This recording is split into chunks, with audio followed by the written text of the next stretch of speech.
ভারত থেকে আসছে না আলু পেঁয়াজ, বাড়ল দাম। আইনজীবী হত্যার ঘটনায় সবাইকে শান্ত থাকার আহ্বান প্রধান উপদেষ্টার। এদিকে মির্জা ফখরুল বললেন, দেশের অবস্থা দেখে অনেকে আতঙ্কিত, এগুলো কি হচ্ছে। চিন্ময় দাসকে নিয়ে ডক্টর ইউনূসকে কঠোর হুঁশিয়ারি দিলেন রাম মন্দিরের পুরোহিত। এবং সর্বশেষ জানাবো, স্বৈরাচারের দোসরদের বিরুদ্ধে কঠোর ব্যবস্থা নিতে হবে। শুনছিলেন সংবাদ শিরোনাম, এবারে বিস্তারিত। ভারত থেকে আসছে না আলু পেঁয়াজ, বাড়ল দাম। চাঁপাইনবাবগঞ্জে সোনা মসজিদ স্থলবন্দর দিয়ে ভারত থেকে আলু ও পেঁয়াজ আমদানি বন্ধ রয়েছে। এরপর থেকে জেলায় আলু ও পেঁয়াজের দাম বেড়ে গেছে। গত 24 ঘন্টায় কেজিতে পেঁয়াজের দাম বেড়েছে 10 থেকে 15 টাকা। আলুও 5 টাকা বেশি দরে বিক্রি হচ্ছে।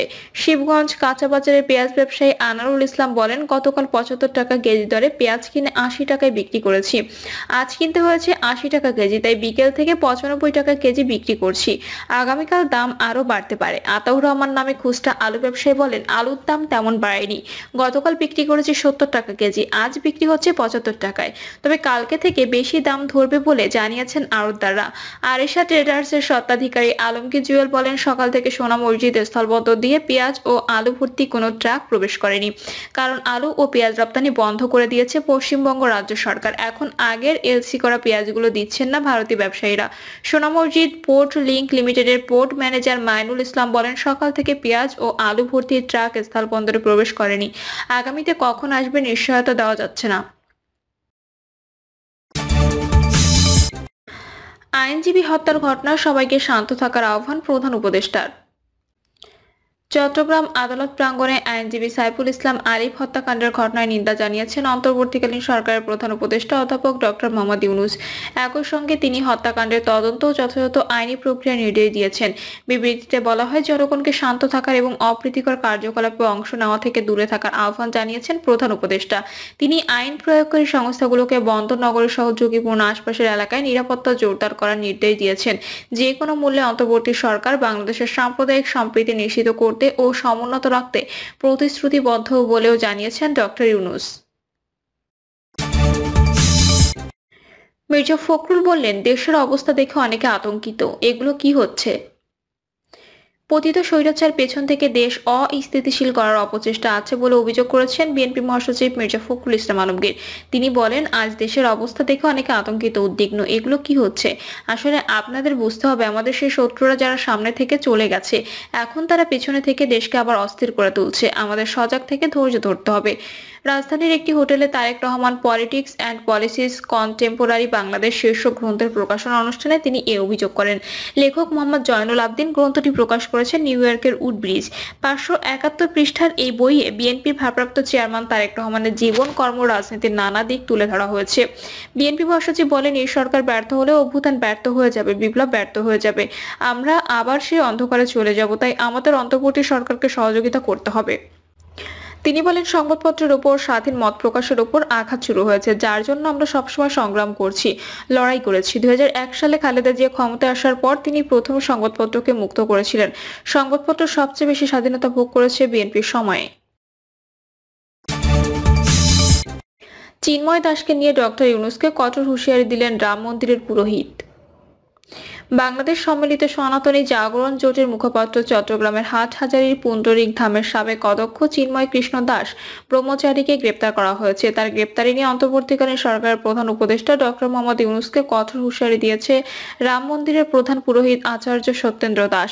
পুরোহিত আচার্য সত্যেন্দ্র দাস বলেন, যা হয়েছে অত্যন্ত খারাপ। আমার এটাই মনে হচ্ছে, পাকিস্তান যেমন হিন্দুদের সঙ্গে ব্যবহার করে থাকে, বাংলাদেশও তেমনটাই করছে। বাংলাদেশে যারা হিন্দুদের সমর্থন করছে তাদেরকে গ্রেপ্তার করা হচ্ছে, এটা খুব খারাপ। ভারত সরকারের উচিত অবিলম্বে এই বিষয়টিতে নজর দেয়া। এখনো ভারত যদি কিছু না বলে, তাহলে হিন্দুদের উপর যে অত্যাচার হচ্ছে তা আরো বাড়বে, আর এটাই চলতে থাকবে। চিন্ময় কৃষ্ণ দাস প্রভুর গ্রেপ্তার নিয়ে ভারতের পশ্চিমবঙ্গ রাজ্যের বিধানসভার বিরোধী দলের নেতা শুভেন্দু অধিকারী বলেন, বাংলাদেশের হিন্দুদের অস্তিত্ব রক্ষা লড়াইয়ের নেতা চিন্ময় কৃষ্ণ প্রভুকে মৌলবাদী ডক্টর ইউনূস সরকার গ্রেপ্তার করেছে।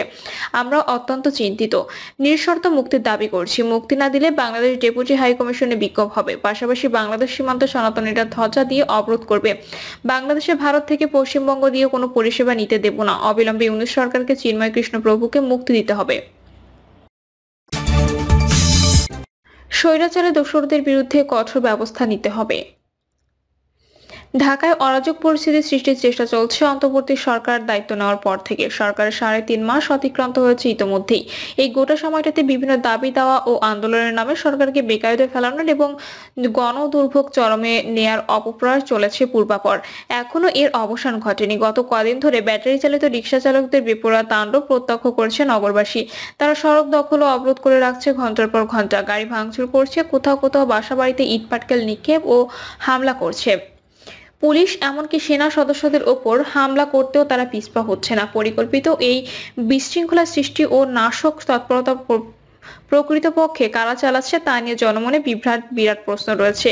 ইতোপূর্বে সংখ্যালঘু নির্যাতনের অভিযোগে শাহবাগে সমাবেশ, আনসারদের আন্দোলন ও সচিবালয় অনুপ্রবেশ, গার্মেন্টস শ্রমিকদের নামে আন্দোলন ও সড়ক অবরোধ ইত্যাদি ঘটনায় পতিত স্বৈরাচারের বিভিন্ন সংগঠনের নেতাকর্মীদের প্ররোচনা ও অংশগ্রহণের বিষয়টি স্পষ্ট হয়েছে। পত্রপত্রিকায় এ সম্পর্কে খবরও প্রকাশিত হয়েছে। ব্যাটারি চালিত রিকশা চালকদের রাস্তা অবরোধ ও তাণ্ডবের পেছনে পতিত স্বৈরাচারের অনুগামীরাই যুক্ত বলে তথ্য আছে। দৈনিক ইনকিলাবে প্রকাশিত এক খবর স্পষ্টতই বলা হয়েছে, শ্রমিক লীগের নেতাকর্মীরা রিকশা শ্রমিক লীগের হয়ে ব্যাটারি চালিত রিকশা চালকদের নামে ঢাকায় কয়েকদিন যাবৎ সড়ক ও রেলপথ অবরোধ করে তাণ্ডব করছে। তারা প্রতিদিন বিভিন্ন সড়ক ও রেলপথ অবরোধ করে বিক্ষোভ করছে, পথচারীদের হয়রানি করছে। কোথাও কোথাও লাঠি হাতে, কোথাও কোথাও দেশীয় অস্ত্র হাতে তারা ত্রাস সৃষ্টি করছে। বলা বাহুল্য, ঢাকার মতো জনবহুল ও ব্যস্ত নগরীতে এভাবে সড়ক অবরোধ ও সন্ত্রাসের কারণে জনমনে ভীতি আতঙ্ক সৃষ্টি ছাড়াও যাতায়াতে দারুণ বিঘ্ন ঘটছে। সড়ক যানজটে ঘন্টার পর ঘন্টা অচল হয়ে থাকছে। সড়ক যান ও জনচলাচলের জন্য নির্মিত ও উন্মুক্ত, অবরোধ ও বাধা সৃষ্টি করে তাকে অচল করে দেওয়ার অধিকার কারণেই। অথচ কারণে অকারণে সড়ক অবরোধ, ভাঙচুর ও নাশকতা চলছে। দুঃখজনক হলেও লক্ষ্য করা যাচ্ছে জননিরাপত্তা ও আইন শৃঙ্খলার দায়িত্বে নিয়োজিত পুলিশ তেমন কোনো ভূমিকা রাখছে না। পুলিশের এই ধরি মাছ না ছুঁই পানি আচরণ প্রশ্নবিদ্ধ হচ্ছে। স্বৈরাচারের দোষর হিসেবে পুলিশ গত 15.5 বছর যে বেপরোয়া ত্রাস প্রদর্শন করেছে এবং সর্বশেষ জুলাই আগস্ট আন্দোলনের ছাত্র জনতার উপর নির্বিচারে গুলি করে গণহত্যা করেছে, তার নজির বিশ্বের ইতিহাসে বিরল। বিপ্লবোত্তরকালে পুলিশের অনেক সদস্যই পালিয়ে গেছে। বাহিনী হিসেবে পুলিশ বিশৃঙ্খল, ট্রমাক্রান্ত, দুর্বল হয়ে পড়েছে। একই সঙ্গে পুলিশের মধ্যে এখনো স্বৈরাচারের বংশবদ্রের থাকা অসম্ভব নয়, যারা দায়িত্ব পালনে গড়িমসি বা অবহেলা প্রদর্শন করছে। পুলিশ সক্রিয় ও তৎপর হলে সড়কে বিশৃঙ্খলা, সন্ত্রাস ও অচলাবস্থা এতটা উদ্বেগজনক হতে পারত না। পুরনো ঢাকার চরম অরাজকতা প্রত্যক্ষ করা গেছে। বিক্ষোভ, হামলা, ভাঙচুর, সড়ক অবরোধ, অবস্থান কর্মসূচি কি হয়নি? একজন কলেজ শিক্ষার্থী ন্যাশনাল মেডিকেল কলেজ হাসপাতালে ভুল চিকিৎসায় মারা গেছে, এমন অভিযোগের সূত্র ধরে এই তুলকালাম কাণ্ড হয়েছে। শিক্ষার্থীটি ছিল যাত্রাবাড়িতে ডক্টর মাহবুবুর রহমান মোল্লা কলেজের। তার মৃত্যুর ঘটনায় কলেজের ছাত্ররা হাসপাতাল চত্বরে বিক্ষোভ প্রদর্শন করে, হাসপাতালের অভ্যন্তরে প্রবেশ করে, হামলা ও ভাঙচুর করে। শহীদ সোহরাওয়ার্দী কলেজ ও কবি নজরুল কলেজের কিছু শিক্ষার্থী এতে ক্ষুব্ধ হয়ে ডিএমআরসি কলেজের বিক্ষোভরত ছাত্রদের উপর হামলা চালায়। এরই প্রেক্ষিতে আশপাশের কয়েকটি কলেজের শিক্ষার্থীরা একজোট হয়ে সোহরাওয়ার্দী ও নজরুল কলেজে হামলা, ভাঙচুর, অগ্নিসংযোগের চেষ্টা চালায়। এতে পুরনো ঢাকার একটা বড় এলাকায় ভীতির ত্রাস ছড়িয়ে পড়ে। কলেজ দুটির ব্যাপক ক্ষতি হয় এবং ওই দিনের পরীক্ষা কলেজ কর্তৃপক্ষকে বাতিল করে দিতে হয়। পরদিন সোহরাওয়ার্দী ও নজরুল কলেজ সহ অন্যান্য কলেজের শিক্ষার্থীরা ডিএমআরসি কলেজে চড়াও হয় ও ভাঙচুর করে। রোববার ও সোমবারের হামলায় শতাধিক শিক্ষার্থী আহত হয়েছে। ভুল চিকিৎসায় মৃত্যু আমাদের দেশের নতুন কোনো ঘটনা নয়। ভুল চিকিৎসা যেমন অকাম্য, তেমনি তাতে মৃত্যু অত্যন্ত দুঃখজনক। কিন্তু এ ধরনের অভিযোগ তুলে চিকিৎসক অথবা হাসপাতালের উপর হামলা চালানো মোটেই সমীচীন নয়, যদিও এমন ঘটনা প্রায় ঘটতে দেখা যায়। ন্যাশনাল মেডিকেল কলেজ হাসপাতালে যে শিক্ষার্থী মারা গেছে, সে ভুল চিকিৎসায় মারা গেছে। তা কি প্রমাণিত হলেও চিকিৎসক বা হাসপাতালের উপর হামলা বৈধ নয়। এজন্য আইন আদালত আছে। আলোচ্য ক্ষেত্রে তিল তালে পরিণত হয়েছে, অনেকেরই এতে ক্ষতি হয়েছে। শিক্ষার্থীদের এই হামলা, পাল্টা হামলার ঘটনা অত্যন্ত অনভিপ্রেত বলে মনে হয়। শিক্ষার্থীরা সম্প্রতি জনতার সঙ্গে মিলে যে অভূতপূর্ব অভ্যুত্থান ঘটিয়ে স্বৈরাচার বিতাড়িত করে অন্যান্য ইতিহাস রচনা করেছে, তাদের একাংশের এমন আচরণ অপ্রত্যাশিত। প্রসঙ্গত আবারও পুলিশের ভূমিকার কথা ওঠে। পুরনো ঢাকার অনাকাঙ্ক্ষিত ঘটনাবলী রোধে পুলিশ সক্রিয় রয়েছে। এই মুহূর্তে পুলিশকে সক্রিয় ও উজ্জীবিত করা জরুরি। এ ব্যাপারে নতুন আইনজীবী দ্রুত কার্যকর পদক্ষেপ নেবেন বলে আশা করি।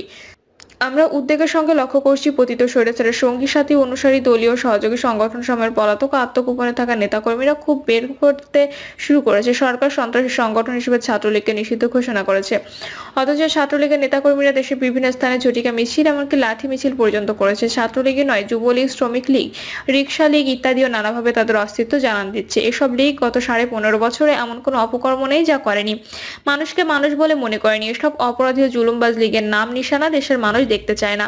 ভারতে বসে ফ্যাসিস্ট শেখ হাসিনা টেলিফোনের মাধ্যমে তার ফেলে যাওয়া নেতাকর্মীদের প্ররোচনা ও উস্কানি দিচ্ছেন মাঠে নামতে, অরাজকতা ও নাশকতা করতে। ভারতের প্রত্যক্ষ মদতে ও পরিকল্পনা মোতাবেক তিনি এই কাজ করছেন, তাতে সন্দেহ নেই। প্রধান উপদেষ্টা ডক্টর মোহাম্মদ ইউনূস শুরুতেই শেখ হাসিনার কথা বলার ব্যাপারে সতর্ক করে দিয়েছিলেন। শেখ হাসিনা তার কথায় গুরুত্ব দেননি, ভারতও তাতে কর্ণপাত করেনি। বিষয়টা সরকারকে বিবেচনায় নিতে হবে। পতিত স্বৈরাচারের কথাবার্তা, মোদী সরকারের ভূমিকা, মোদীর গদি, মিডিয়ার অপপ্রচার ইত্যাদি থেকে যা বোঝার সেটা বুঝতে হবে।